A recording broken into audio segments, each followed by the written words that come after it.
disgruntled Eagles fan, and we're awesome.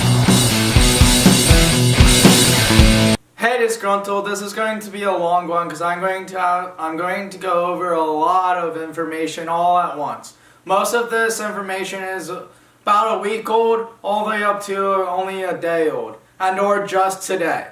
But I just wanted to get my opinion on these topics for this channel because I want to start posting more Eagles stuff onto this channel and not the other stuff that I've been posting. Let's start it off with Fletcher Cox. The injury that he suffered during the divisional game against the Saints.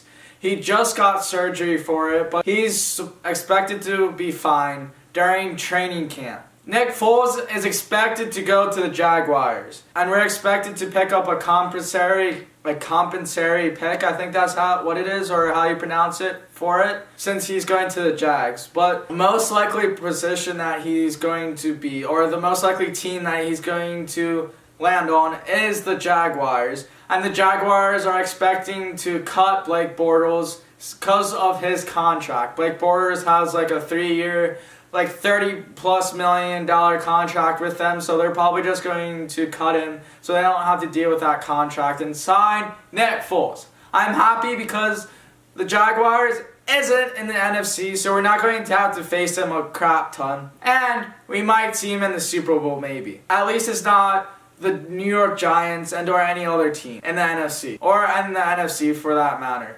NFC East for that matter. Sproles is unsure if he's going to retire and or play another year with the Eagles. Because of his injury that he suffered last year and the year before that, he is unsure if he's going to retire and or play another year with the Eagles. I want him to play as long as possible because he really boosted the team once we entered the playoffs, and he's one of our most valuable players. So I really want him to come back, and I hope he does and does not retire. But if he does retire, I want the best of him and the best of luck. And I also want the best of luck for Nick Foles when he goes to the Jaguars, if he goes to the Jaguars anyway. We have just extended Kelsey for another year, in which will extend through the 2021 season and is about $11 million per year. So that's really good. Jason Kelsey is one of the best centers in the league, and he has one of the best personalities in the league as well. So I'm stoked that we signed him to another contract, or at least just extended it. Not another contract, but just extended it for another year. We have signed Brandon Graham for a 3-year, $40 million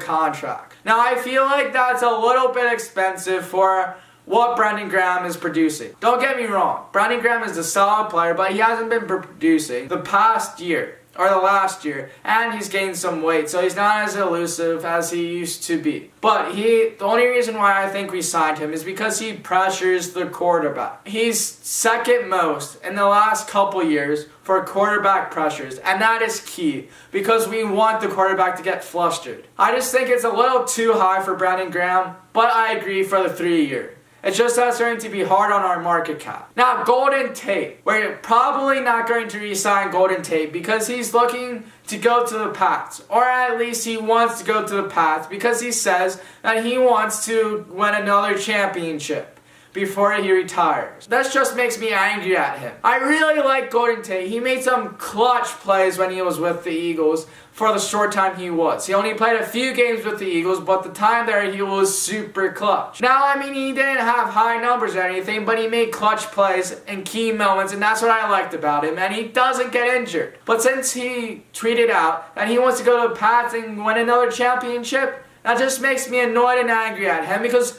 why can't he win another championship with us? We're probably going to win the next 2 in a row. Anyway, so why doesn't he just want to stay for that? Be likely hit a high market cap, or hit high on the market cap, because rumors had that he was looking for $14 to $15 million per year, and that's way too much. We're starting to dig ourselves out of the hole for our market cap. We were negative $6 million under in our market cap, but Howard Roseman restructured a bunch of contracts and did his magic, and now we're $16 million over. He's just setting ourselves up for some big moves in the free agency.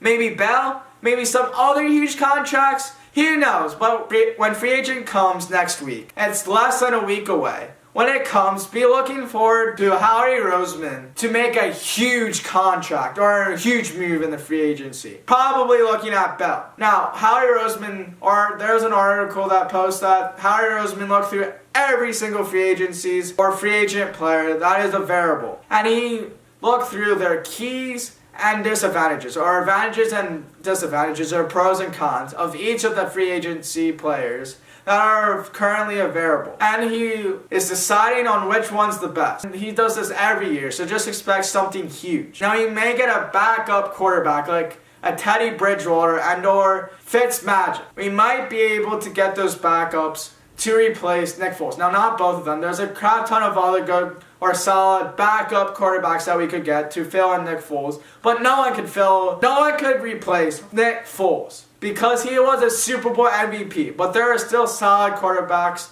that could be a backup for us that are still solid and suitable. I wouldn't be surprised if we picked up one of them in the free agency coming up this week for a small deal, like 1 year, maybe a couple million, maybe $5 to $10 million contract. Just be looking out for that. Now, Carson Wentz. Howie Roseman's not going to sign him to a contract or pay him huge this year because he is waiting until not this year but next year to pay him big so he can save on the market cap. Because he's looking to get us out of this hole, like I've said previously, so he can get a huge contract out of a free agent player like Bell. I really hope that we pick up a huge free agency, but I just don't know who it is.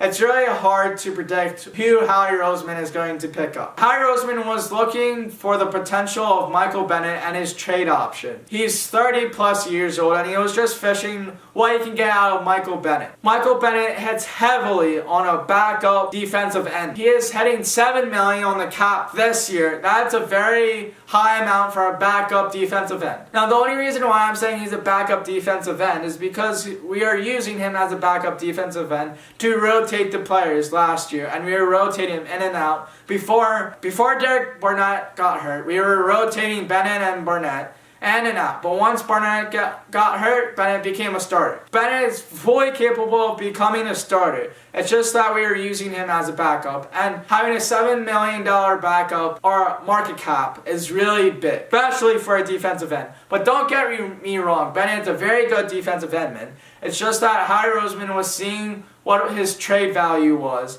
and see if we could trade him to any other teams to get any better players. We have signed our offensive lineman, Isaac Seumalo.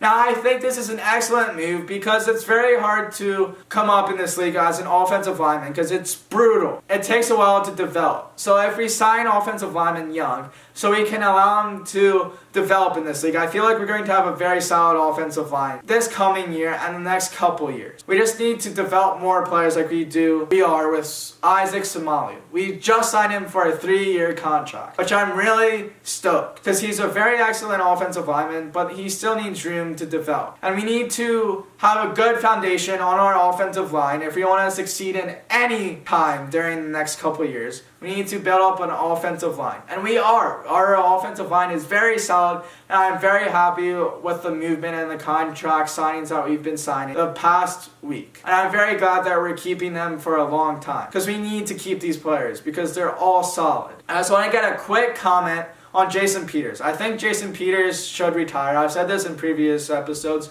but I think Jason Peters just needs to retire. He's getting old and he's getting hurt way too much. We need to draft someone in the draft or sign one on offensive lineman to replace Jason Peters' role. Or Big V could just replace Jason Peters' role, but I just feel like we need to draft another offensive lineman to replace Jason Peters unless Big V can replace it. Lane Johnson has restructured his contract to decrease the market cap by $7.5 million. Raise the market cap by $7.5 million. Howie Roseman restructured Lane Johnson's contract to free up $7.5 million, which is really helpful because Lane Johnson is really a really good offensive lineman, but he was heading the market cap extreme. And I'm glad that he was able to restructure it and come to the conclusion. Alright, so I'm going to talk about free agency a bit. I know I've been talking about it a crap ton throughout this entire video, but here are some of free agencies that I think we should pick up. Alright, let me list the key spots that we need to get a free agency and or draft. are key areas where we need to have help on this team. First, our big flaw on our team is the running back position. We need to sign someone during the free agency for a running back or a draft one. And then defensive end. Because Timmy Jernigan, I almost forgot, Timmy Jernigan was released and he's entering free agency. This is a big bummer because the past couple of years he has helped the Eagles a crap ton.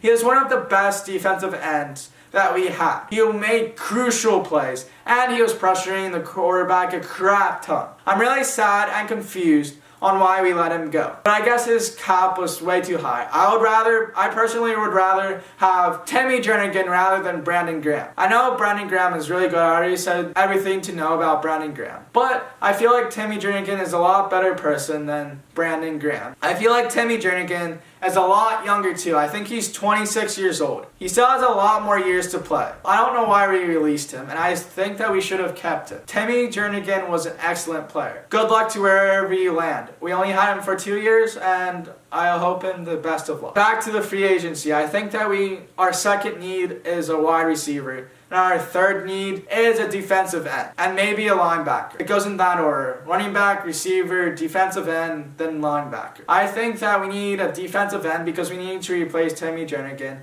and we need to get fresh legs in there because our defensive end is aging. We got Bennett, Juanada, Brandon Graham. Our defensive end, or that area is just aging, and we need some young talent in there. That's why I like Jernigan, because he was young. We need someone like a Fowler or a Ziggy. I don't know how to pronounce his name, but he's on the Lions. Ziggy and or Fowler from the Rams. Either or, they're both entering into the free agency, and I believe that they're both really good, and they should fit on the Eagles really well. And I believe that Harry Roseman pursue them. But those are just a couple options to keep in mind, and would be excellent to be on the team. Not saying that we are getting them, by all means, it's just keeping our options open. And then for the wide receiver position, John Ross from the Bengals is another. We were looking to trade for him during the free agency, because he has the fastest time. He has the record for the fastest time during the combine, and he's super young. He's a very fast receiver and would be excellent for our deep threat. And our Robbie Anderson from the Jets. Either or would be really good because they're both young and very good deep threats. Robbie Anderson, more of a slot receiver. I think the top running backs where we can get in free agency and or trade for. Duke Johnson from the Browns. We were looking to trade for Duke Johnson,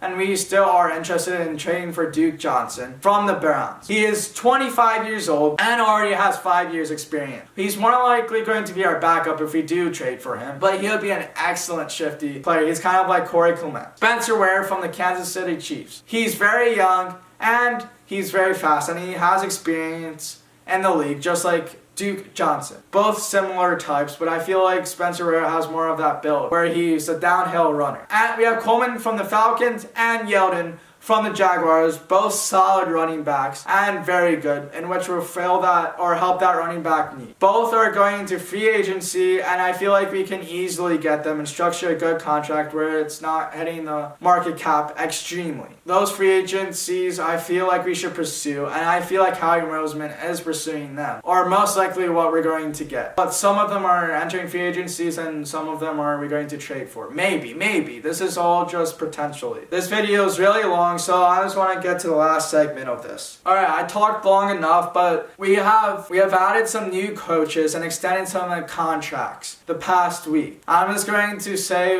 our new hires and our new extensions right about now. Let me update. I just got word that we've freed up $19 million in cap space the past week. Not $16 million, but we freed up $19 million. That's with all the restructuring of the contracts on the team. I'm really excited that we're doing that because I feel like we're going to make some big moves during free agency because we're making all this room for like a Le'Veon Bell and or any other free agencies that we're going to pick up. So this is going to be a very interesting week next week. Alright, here are the coaches moves that we've made last week. We promoted Philip Daniels to defensive line coach, promoted Carson Walsh to wide receiver coach, hired Mike Barnard as assistant tight end coach, named Matthew Harper as assistant wide receiver coach, hired Roy Isaac as assistant offensive line coach, hired Matt Burke as defensive special assistant, hired G.J. Kennan as offensive special projects, hired Joe Panaluzzi as director team development, And those are the coaches that we hired and or signed new contracts to. Congratulations to them. I just want to key on Bryce Harper a little bit. I know that there's a crap ton of videos about Bryce Harper, but I'm just going to add this at the tail end of this video just real quick. My thoughts and opinions on Bryce Harper. I think this is an excellent move for the Philadelphia Phillies. He's an excellent player. 13-year, $330 million contract. Very impressive, and I feel like he's going to add to the Philadelphia Phillies. The Philadelphia teams are on the uprise the past year. We've been adding a crap ton of new players for every sport. And we've been adding new and good players throughout the past couple of years. So just be expected for the Philadelphia teams to win a few championships in the next couple of years. I'm really excited to watch any Philly sports because they're up on the uprise. I'm just really excited to see all the Philly teams coming together. And thanks for watching.